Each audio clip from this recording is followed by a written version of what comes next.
So I'm saying goodbye to Silver Angel. This is where we parked to get back on the PCT at mile 1307. Apparently, if I go that way, I end up at Canada. So that's my goal. Bye, Silver Angel. See you in a little bit. All right. Hopefully a long little bit. All right, so I am getting back on after 5 days off to recuperate from dermatitis. I've been using my meds religiously. I've been a good boy, and feet feel much better.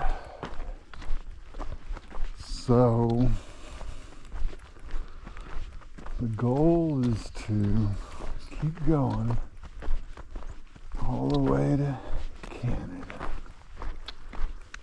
and then pick up about 100 miles, a little over 100 miles that I skipped from Sierra City to just on the other side of the dirt road where I picked this up. So, feeling pretty good. Starting back up again. All right, so I'm about 5.5, maybe 6 hours in, and a lot of the hike from where I picked up the trail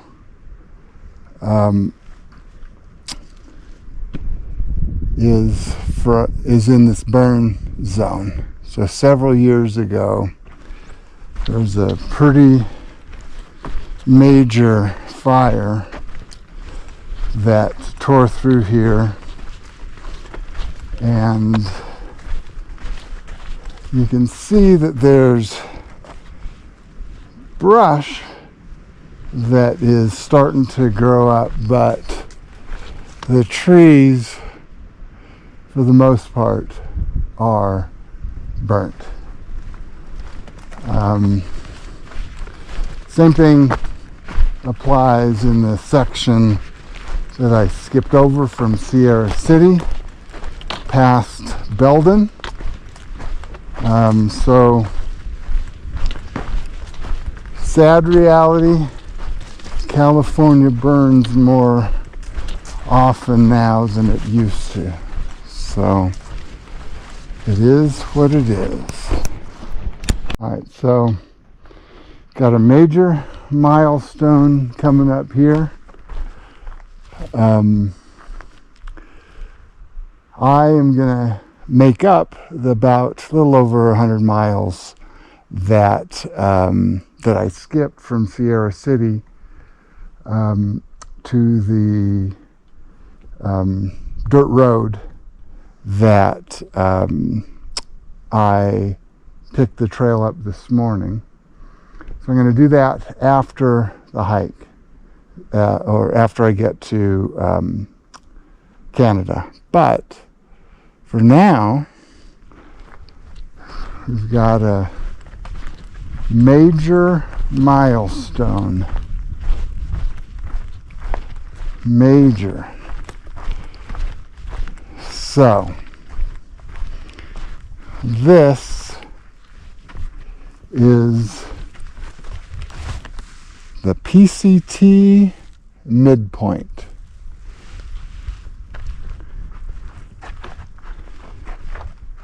Which means 1,325 miles to Canada. And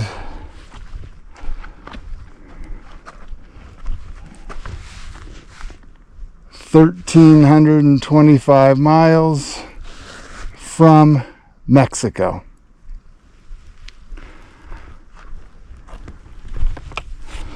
So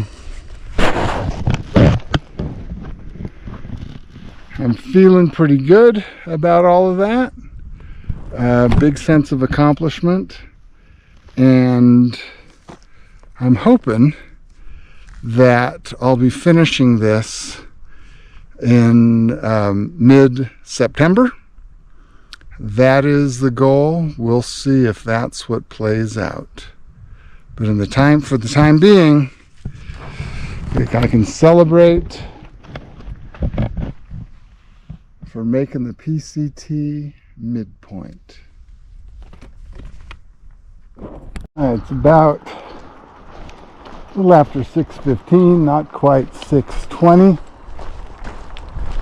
and coming up on Highway 36, which,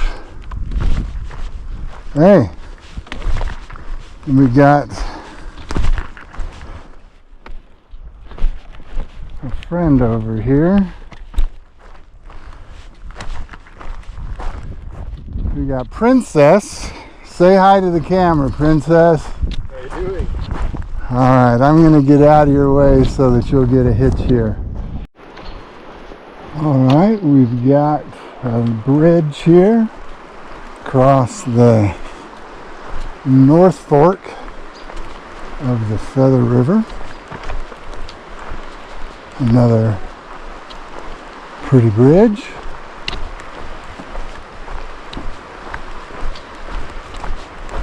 So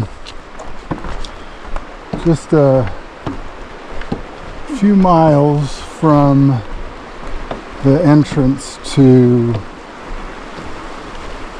Lassen National Park.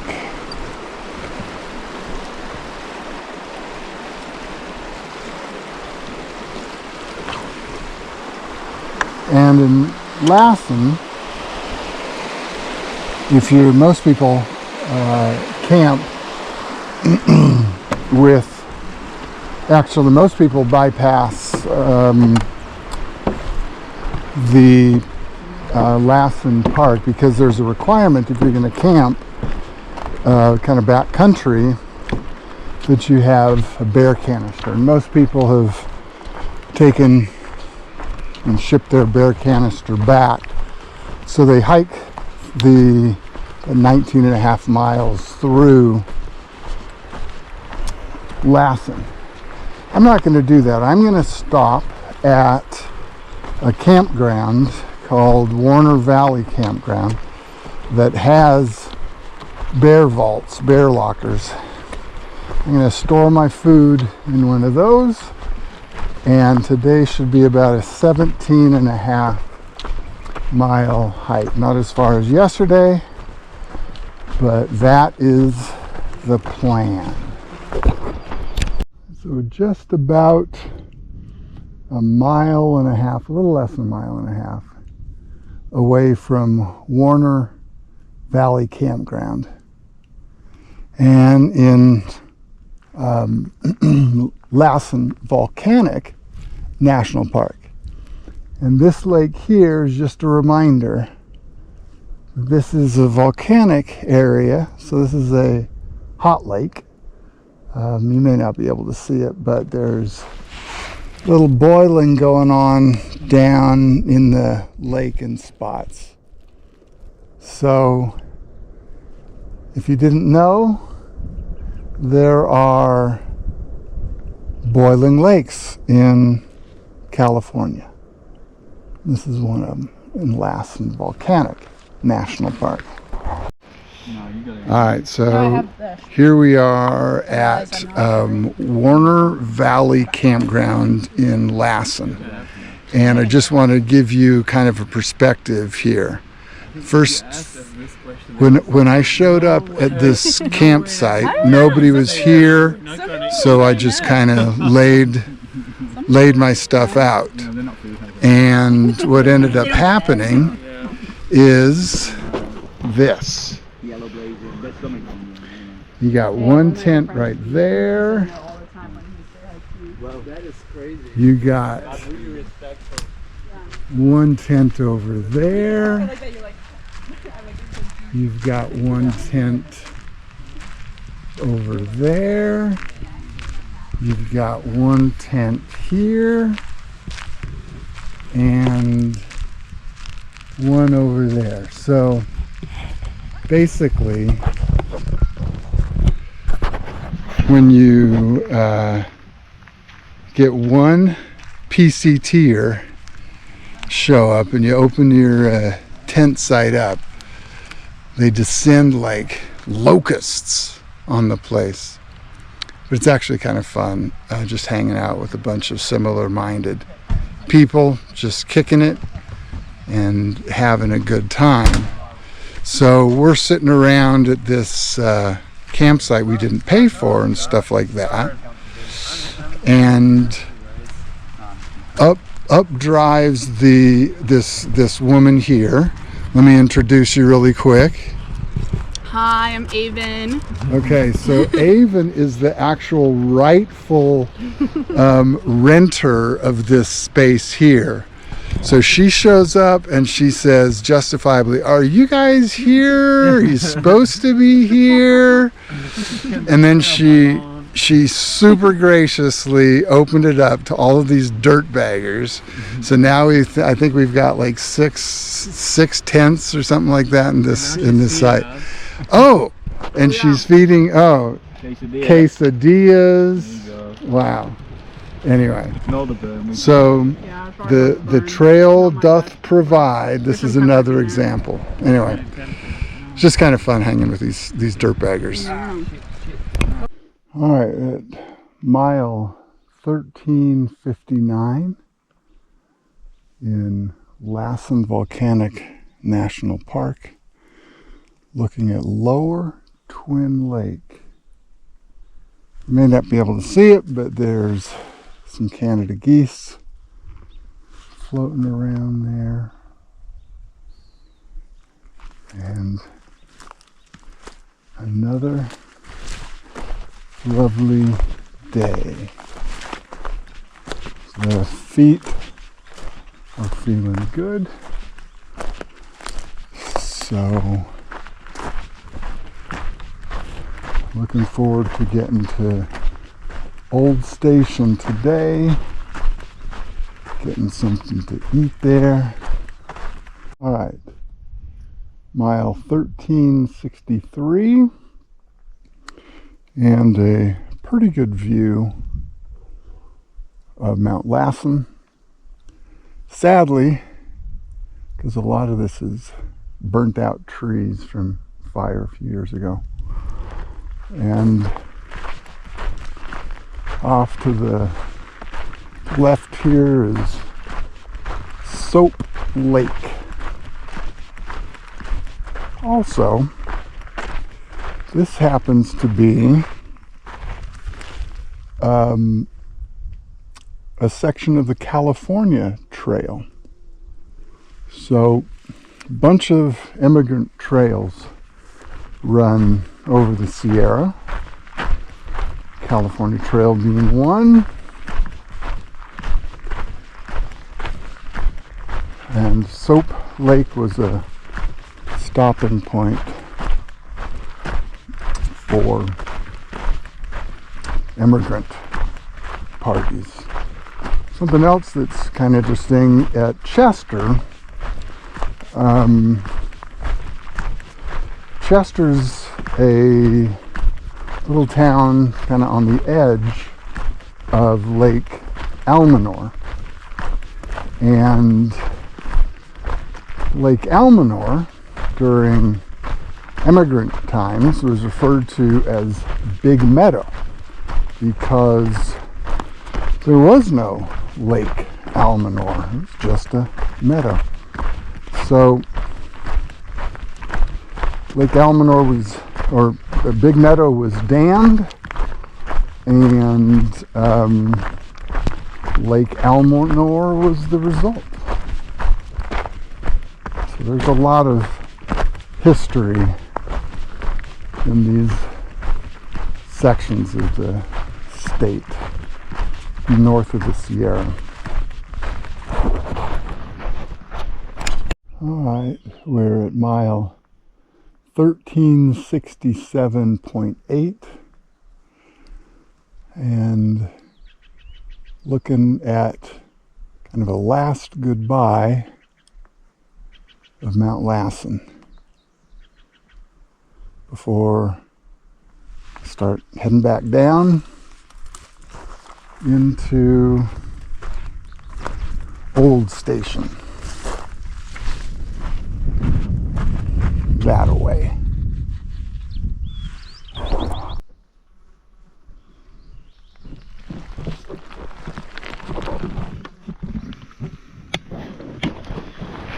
So I'm relaxing in the shade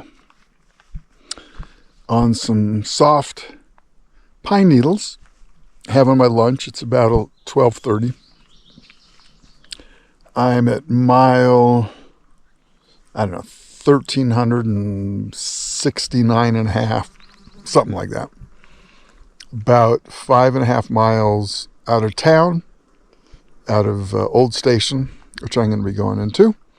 Should take me a couple hours to get into town. And so the strategy that I had coming back on to trails actually borne out really well. First day, I wanted to push it a little bit, not too much, but it was like a 21.5 mile day. And the second day, I wanted to potentially recover a little bit, so having a little bit shorter mileage day in case I pushed too hard the first day. Second day was about 17.5 and felt great. And then the third day, this day, I wanted to push about 23.5 miles and see how that went.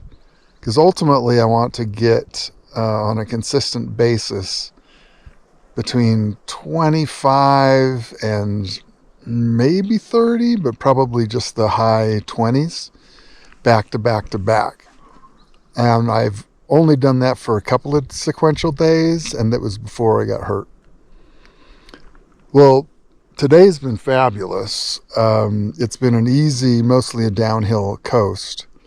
So I did 15 miles in like less than 5 hours, I think. Right at maybe about 5 hours, which is a good pace. So it's working out pretty well.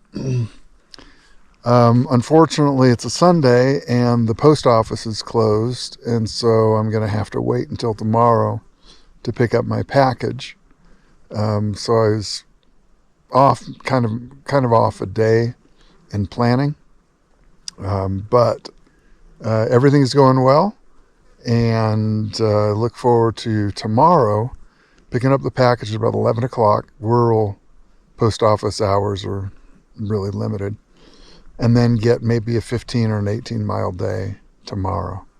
And then crossing fingers and hoping the feet hold out, like 25 mile days back to back going forward. We'll see how it plays out. So a slight change of plan. Instead of getting off at the junction with the Old Station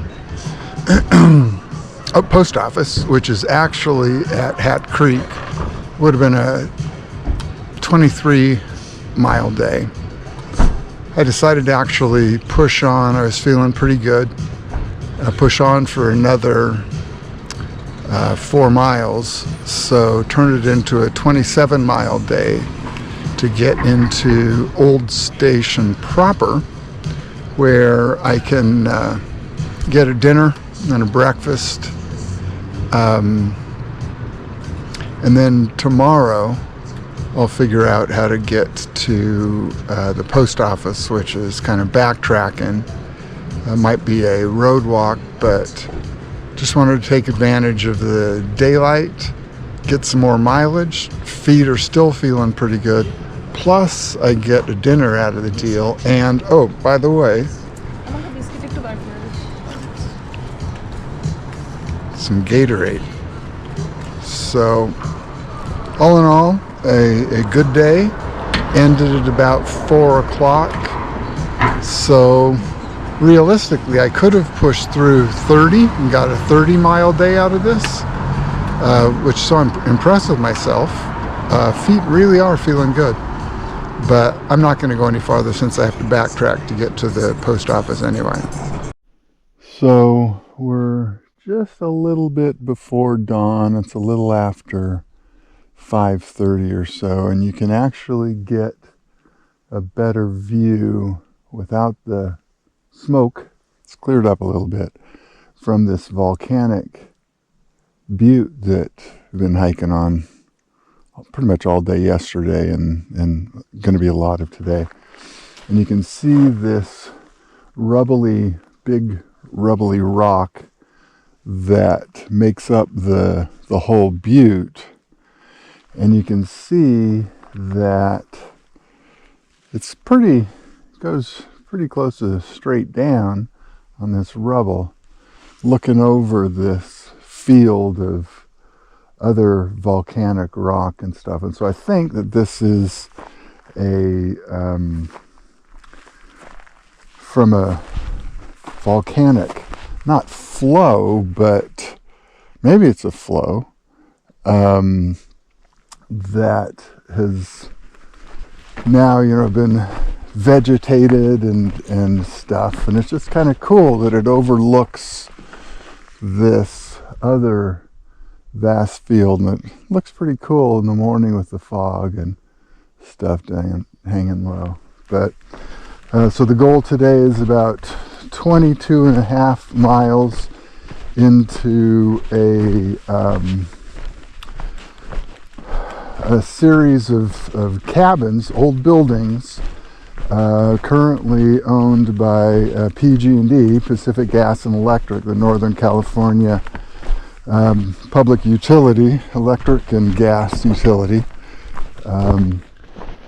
Silver Angel's former employer, and as a benefit to employees, they rent out these cabins, and the hosts are trail angels, and they're gonna in all likelihood put me up for the night or two in Bernie, right on Lake Britain, which is a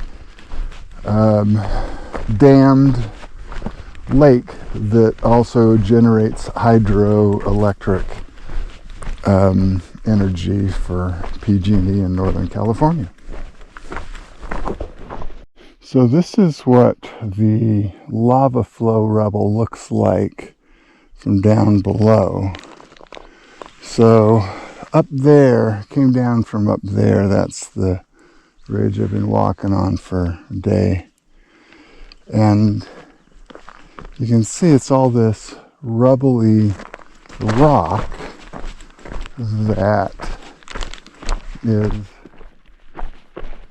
pretty porous. Lots of voids in the rock.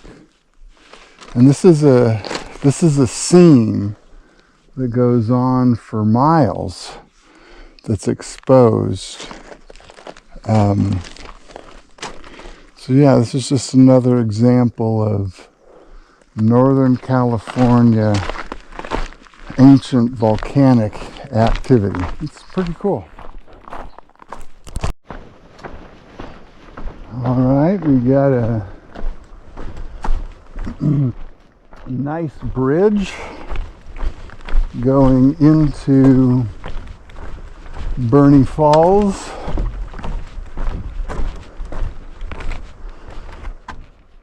Seems kind of dry, but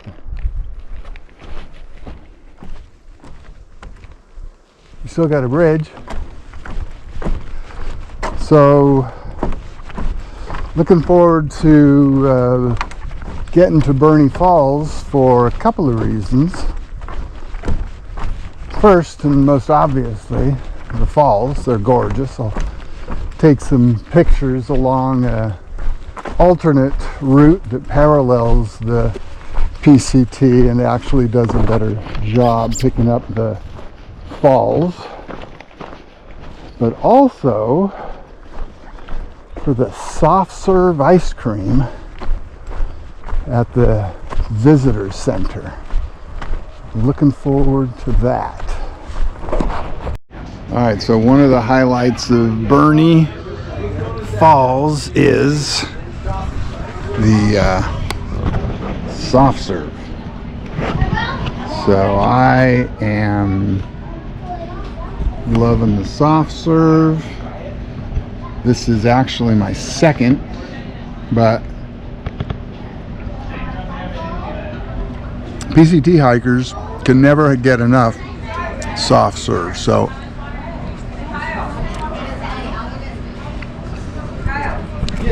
very good, straight vanilla. Highly recommend it. All right, so these are Bernie Falls. And the cool thing, one of the cool things, is you can see these falls to the left, and the ones to the right, the water actually comes through the rock. So it's pretty cool falls, in addition to the central ones that are fed by the Pitt Creek or Pitt River up above. But they're gorgeous falls, and I'm going to be hiking down parallel to the PCT along Pitt Creek to go to the Pacific Services Employees Association cabins, where I'm going to be staying tonight, and I should be off back on trail tomorrow morning, but I'm just going to be hiking along this creek until I get to the outlet at Lake Brittany. Yeah, so lovely walk along the creek.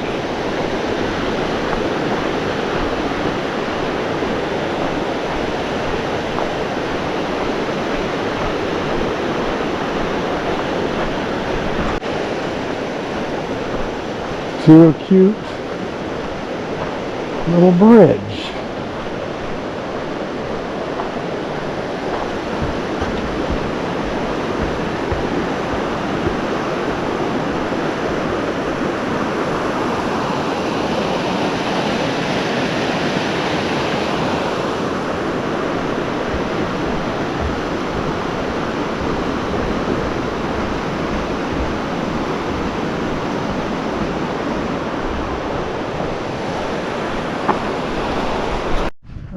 So you may be able to see a couple of geese family heading out.